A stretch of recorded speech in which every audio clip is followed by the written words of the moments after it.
ইবলিস কিন্তু প্রচুর ইবাদত করেছে। এখন ওই ব্যক্তির একজন বন্ধু ছিল, এটা বানু ইসরাইলদের ঘটনা। তো সেই বন্ধু পাপী ছিল, বিভিন্ন কবিরা গুনাহ করত। আর এই আবেদ ব্যক্তি বারবার তাকে নসিহত করত, গুনাহ ছেড়ে দাও, তুমি পাপ করছো, গুনাহ ছেড়ে দাও। তখন সেই ব্যক্তি যে পাপ করছে সে বলতো যে আল্লাহ কি তোমাকে আমার রক্ষক বানিয়েছেন? আল্লাহ কি তোমাকে আমার উপর দারোগা বানিয়েছেন? আমাকে আল্লাহর হাতে ছেড়ে দাও, আমাকে নসিহত করতে শোনা। একদিন এই আবেদ ব্যক্তি তার বন্ধুকে একটা জঘন্য পাপ করতে দেখল, এমন একটা পাপ যেটা দেখে তার মনে ধারণা আসলো এটা চরম জঘন্য একটা কাজ।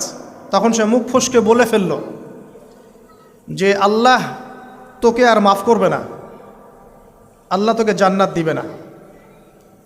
আল্লাহ রাব্বুল আলামিন মালাকুল মউতকে এই দুজনের কাছে পাঠালেন, দুজনের রূহকে কবজ করা হলো।